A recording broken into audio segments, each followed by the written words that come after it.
बिस्मिल्लाहिर्रहमानिर्रहीम, अस्सलाम वालेकुम। लाखों करोड़ों दुरूदो सलाम मोहम्मद मुस्तफ़ा सल्लल्लाहु अलैहि वसल्लम और आले मोहम्मद पर। मैं हूं उमर दराज गोंदल और आप मेरा फेसबुक और यूट्यूब चैनल देख रहे हैं।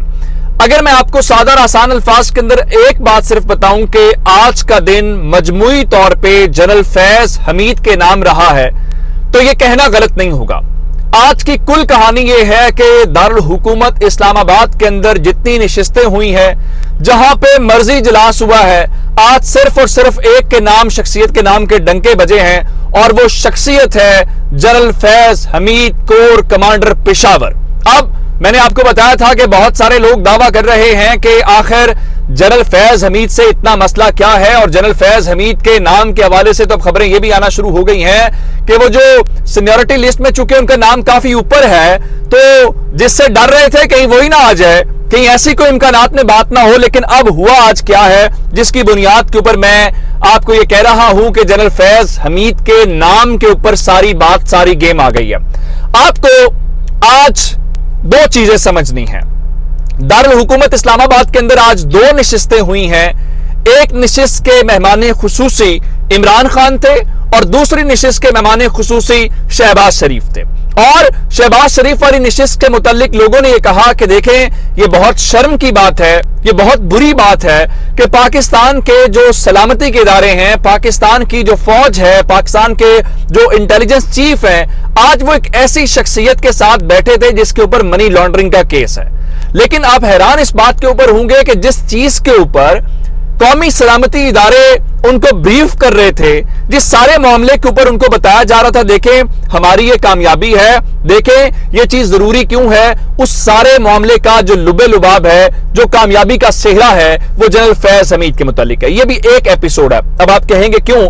चूंकि इनको जो अफगानिस्तान के अंदर डेवलपमेंट्स हुई हैं, वहां पे पाकिस्तान ने कामयाबियां समेटी हैं, मुज़ाकरात हुए हैं, उसके मुतालिक इनको एतमाद में लिया गया। और ये किसके मुतालबे के ऊपर लिया गया है? ये पाकिस्तान पीपल्स पार्टी के मुतालबे के ऊपर। चूंकि पाकिस्तान पीपल्स पार्टी ने अपनी कोर कमेटी का इजलास बुलाया और उसके बाद जो मोहसिन दावड़ हैं, उन्होंने असेंबली फ्लोर के ऊपर खड़े होकर कहा कि मुज़ाकरात हो रहे हैं, सारा कुछ हो रहा है, लेकिन हमें इल्म नहीं है ये कौन मुज़ाकरात कर रहा है। जिसके बाद पीपल्स पार्टी ने कमेटी भी बना दी। उन्होंने कहा जी हमें अफगानिस्तान वाले मामलात के ऊपर एतमाद में लें। फौज ने कहा जी बिल्कुल ठीक है, आपको एतमाद में ले लेते हैं। लेकिन यहां पे जो मुज़ाकरात को लीड किया, जो अफगानिस्तान के अंदर शख्सियत गई, वो कौन थे? अब आप सोच रहे होंगे कि मैं बात कर रहा हूं उस वक्त की जब फैज हमीद साहब DGIS थे और वो गए थे सरीना होटल के अंदर। जो 5th फ्लोर की बातें भी हमने इंडियन से सुनी और उसके बाद वो उन्होंने चाय वाला सारा मामला, वो अलग मामला है। ये उसकी बात है जब अमेरिकन वहां पे इवैक्यूएशन हो रही थी, इनखला हो रहा था, उस चीज से हट के जो दूसरा मोमेंट है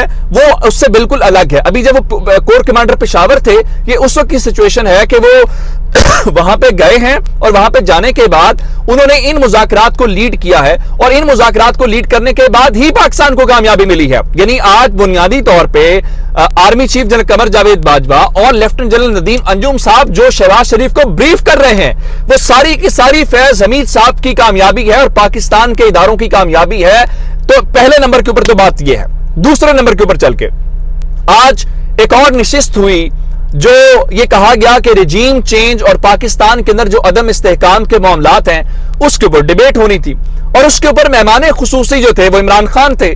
और इस सारी सिचुएशन के दौरान चूंकि सबसे ज्यादा असरात उनके ऊपर पड़े हैं, तो उनसे बेहतर कौन जवाब दे सकता है। लेकिन आज बहुत सारे डॉट्स मिले हैं, आज मुख्तलिफ शख्सियात के दरमियान किरदार बांटे गए। मिसाल के तौर पर हमाद अजहर साहब आए और हमाद अजहर साहब ने कहा कि दुनिया के अंदर जितने भी रिजीम चेंज ऑपरेशन हुए हैं उसके अंदर कुछ तो ज्यादातर कामयाबी नहीं हुए, अगर कामयाब हो भी गए तो वो ज्यादा से ज्यादा 6 महीने चल पाए, उसके बाद वो नाकाम हो गए हैं। ये पहला मरहला था। उसके बाद फवाद चौधरी साहब की जिम्मेदारी आई।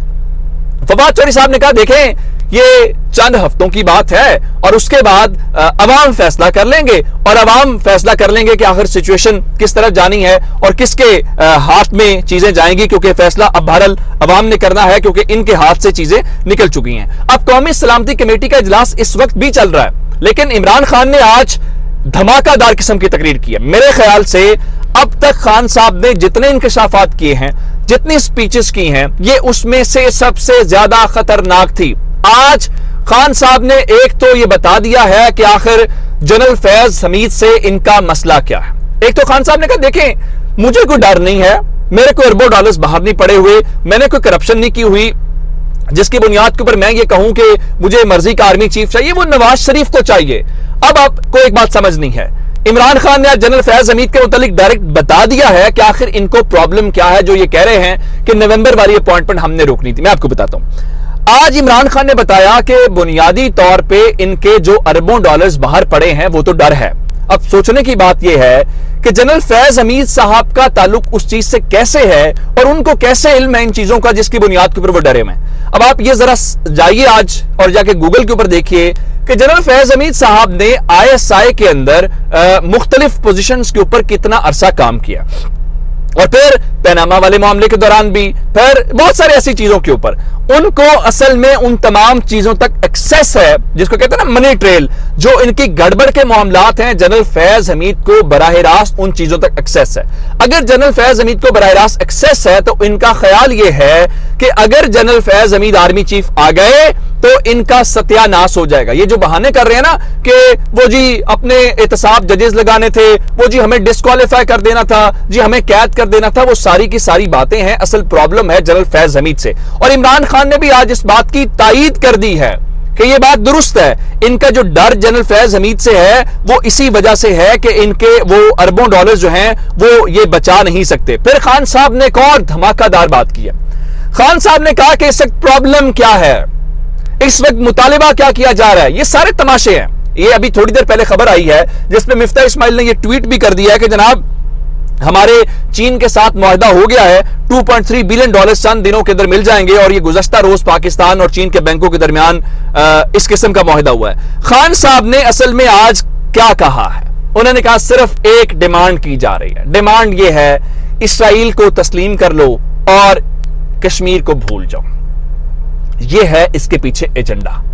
اور یہ سلیم مانڈوی والا کی آوازیں, یہ ادھر سے آوازیں, یہ ادھر سے آوازیں, میں نے آپ کو اس دن بھی بتایا تھا یہ ماحول بنایا جا رہا ہے, یہ گراؤنڈ بنایا جا رہا ہے. اور انہوں نے کہا کہ ان کا صرف ایک مفاد ہے کہ ہندوستان یہاں پہ مضبوط ہو, انڈیا مضبوط کر کے چین کے مقابلے میں لائیں, اور ہمیں وہ کہتے ہیں کہ جناب آپ کشمیر سے پیچھے ہٹ جائیں. اور کہا اگر ہم اسرائیل کو تسلیم کر لیں ہمارا کشمیر والا تو مسئلہ ہی حل ہو گیا. لیکن شاید یہاں پہ ان کا مسئلہ نہیں ہے, ان کا پرابلم جو ہے وہ کچھ اور ہے. تو آج بنیادی طور پہ انہوں نے کہا کہ میں اس بارے میں نہ سوچتا ہوں نہ میری کوئی دو نمبری ہے. لیکن خان صاحب نے ایک اور بات کر دی ہے. خان صاحب نے اصل میں آپ کو پتا ہے کہ الیکشنز کے حوالے سے شاہ محمود قریشی صاحب نے کہا کہ خبریں ہیں 20 نشستوں میں سے 18 نشستیں دینی ہیں نون لیگ کو, 2 نشستیں دینی ہے تحریک انصاف کو, جس کے اوپر چیف الیکشن کمشنر صاحب کو بہت برا لگا اور انہوں نے نوٹس بھی لے لیا. صوبائی کمشنر کو کہا جی مجھے اس کے اوپر رپورٹ دیں, ضابطہ اخلاق کی خلاف ورزی کرنے والوں کے خلاف کارروائی. خان صاحب نے آج بھانڈا پھوڑ دیا. اگر قریشی صاحب کی حد تک بات رہتی تو اور تھی. اب خان صاحب کے معاملے کے اندر انہوں نے بیٹھ کے ایک رینک کا نام لے کے ایک شخصیت کے متعلق اشارہ کر کے کہا کہ وہ لاہور میں بیٹھ کے الیکشن کو مینج کرنے کی کوشش کر رہا ہے. اب مجھے یہ بتائیں, ابھی خان صاحب اشاروں کنایوں میں بات کر رہے ہیں, اس کے بعد کیسے ہوگا؟ مثلا انہوں نے آج ایک اور سوال کا جواب دیا. انہوں نے کہا مجھے کہا جاتا ہے جب میں کہتا ہوں مجھے جولائی میں سازش کا علم ہو گیا تو آپ نے تب ایکشن کیوں نہیں لیا؟ خان صاحب نے کہا سب کچھ ہو سکتا ہے, میں ایک بات نہیں سوچ سکتا تھا کہ اس ملک کے اندر کوئی شہباز شریف کو وزیر اعظم بنا سکتا ہے. خان صاحب بڑے بھولے ہیں. اگر نواز شریف کو باہر جانے کی اجازت دی جا سکتی ہے, اگر مریم بی بی کو سیکیورٹی پروٹوکول مل سکتا ہے, تو یہ شہباز شریف کا کون سا مسئلہ ہے؟ لیکن جاتے جاتے خبر اور سن لیجئے کہ وہ جنہوں نے نسلوں تک چلنا ہے, جو ہمیں کہتے ہیں جی ہم اس ملک کا پیپلز پارٹی اور نون لیگ, مریم نواز کہتی تھی عمران زرداری بھائی بھائی, ضمنی الیکشن پیپلز پارٹی اور نون لیگ نے مل کے لڑنے کا اعلان کیا. خان یہی چاہتا تھا, خان کی فتح ہے, خان اکیلا ان کے خلاف لڑے, وہی اس کی کامیابی ہے. اپنا بہت سارا خیال رکھیے گا. خدا حافظ.